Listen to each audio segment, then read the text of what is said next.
Assalamualaikum warahmatullahi wabarakatuh. Pada kesempatan kali ini, kita dari kelompok 1 akan membahas tentang tugas praktek ke teknososiopreneuran, yaitu bab 3 yang mencakup konten berupa 1. Teknik dan proses produksi, 2. Proses pengemasan, 3. Strategi pemasaran, 4. Garis waktu operasional. Teknis dan proses produksi. Alurnya ialah pemilihan komponen berupa sensor, flow meter, microcontroller, modul GSM atau satelit. Selanjutnya perakitan hardware, yaitu koneksi sensor ke microcontroller, dan pengembangan firmware dan software, dashboard, web, fitur alarm, dan GPS. Selanjutnya ke kalibrasi dan QC, simulasi alat, uji akurasi, validasi secara real time. Dan untuk alur terakhir ialah sertifikasi proses dan packaging. Desain teknik yaitu menganalisis kebutuhan spesifik kapal, meliputi kapasitas aliran bahan bakar, jenis mesin diesel, tekanan kerja pipa, hingga jenis tangki bahan bakar untuk memastikan desain yang sesuai. Pemilihan teknologi sensor, yaitu berupa ultrasonic flow meter dan elektromagnetik.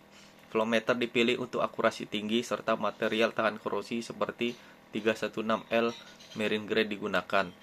Langkah terakhir ialah pengembangan perangkat IoT, yaitu desain menggunakan microcontroller seperti ESP32 atau STM32 dengan fitur konektivitas seperti GSM atau 4G, atau LoRa seperti sistem keamanan data TLS atau SSL.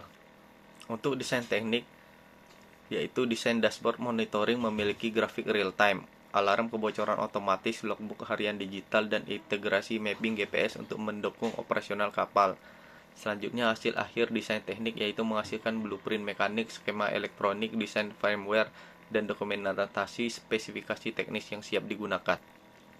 Untuk integrasi sistem dan dashboard berupa sinkronisasi perangkat lunak keras dan lunak, yaitu dengan sensor untuk mendukung koneksi API ke server. 2. Pengembangan API dan alarm otomatis dibuat untuk memastikan transfer data real time disertai fitur alarm otomatis untuk kebocoran bahan bakar. Dan tes performa server, yaitu pengujian dilakukan pada server cloud untuk memenuhi permintaan data hingga 2000 request per menit. Untuk bagian selanjutnya pada halaman 8 akan dilanjutkan oleh Mbak Khoirunisa. Mbak.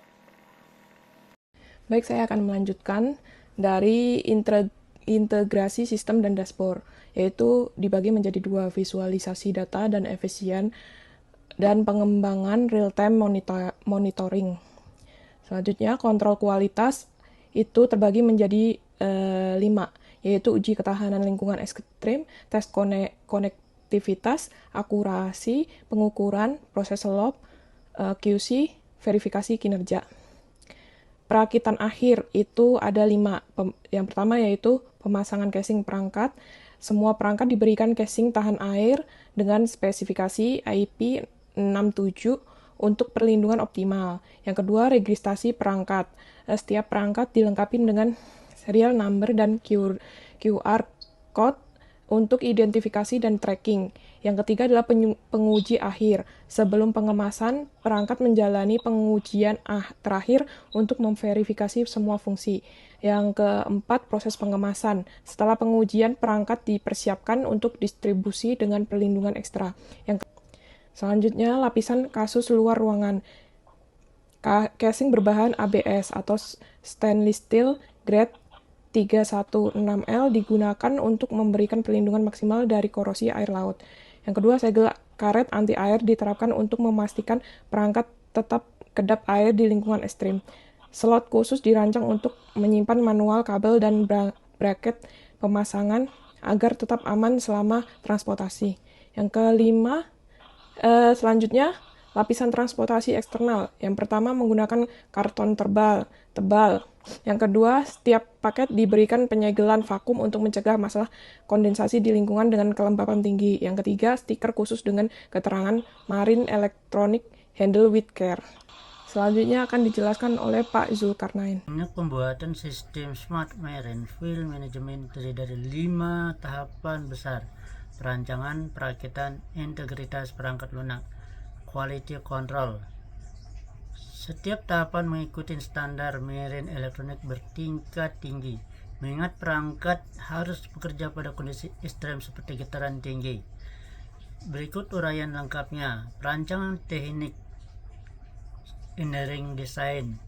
Tahap awalnya merupakan fondasi dari seluruh sistem. Tujuan adalah memastikan rancangan perangkat sesuai kebutuhan operasional kapal serta standar IMO. Poin penting tahap perancangan: analisa kebutuhan kapal, pemilihan teknologi sensor, desain perangkat, desain dashboard monitoring. Tahap ini menghasilkan blueprint mekanik sigma elektronik, rancangan desain dashboard, dan dokumen spesifikasi teknik. Perakitan sensor dan modul IoT. Tahapan ini merupakan proses produksi. Ini proses perakitan sensor flow meter, pemasangan probe elektronik atau kumparan elektronik, perakitan modul IoT, penambahan antena eksternal, instalasi firewire dasar. 3. Integritas sistem dashboard. Tahapan integrasi power dengan sensor, pembuatan API koneksi server. 4. Quality control.